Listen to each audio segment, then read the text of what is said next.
Hi, everyone. My name is Lauren Trollen from the Career Services Office. And in follow-up to our top 5 interview tips presentation, I want to talk about another common question is what are some of the mistakes candidates make consistently in interviews and to think a little bit about that. So some top 5 interview mistakes to watch out for is going into an interview unprepared or winging it. You should, again, know the company, prepare questions to ask, practice questions, have notes and materials prepared to bring with you. You should know where you're going, mapping it out. If it's online virtual interview, test out the software, have everything ready to go. So don't just say, I'm going to log on that morning, take care of it. You need to be planned out, ready to go, and know what's happening, have done your research, and be prepared to answer and ask questions along the way. Another big part is that the interview should be about you selling and marketing yourself, the skills and experiences that you have that qualify you for an opportunity. So you do not want to waste any airspace with anything that's negative, especially talking negatively about a previous supervisor, jobs, a team you've worked on, a project. They may ask you about a project you worked on that was difficult.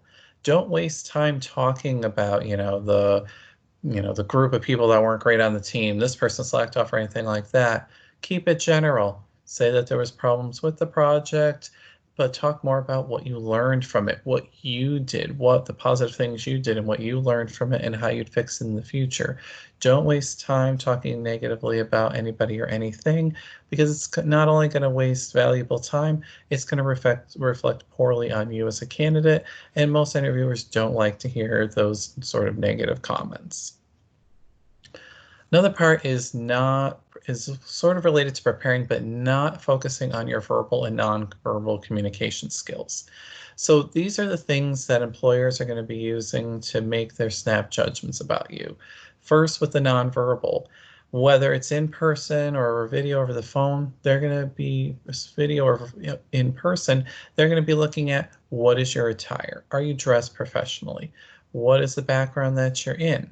If person, do you give a good firm handshake? Are you maintaining good eye contact? Which in a virtual setting is really difficult when you're trying to look at somebody's face, but your camera's right up at the top of the screen. So things like that you need to think about that people are going to be making those assessments about you.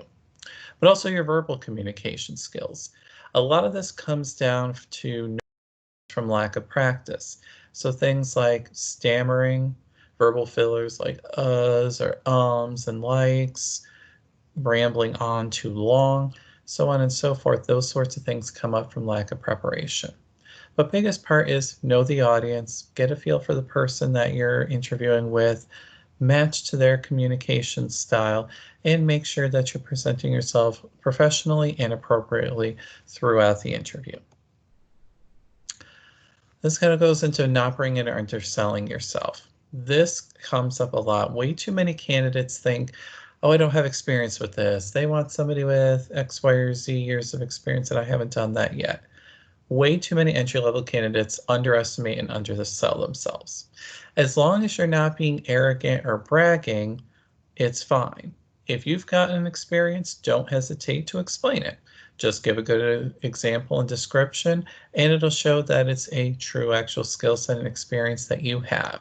So make sure you go in preparing to think, what are my top skill sets and experiences that I want to highlight?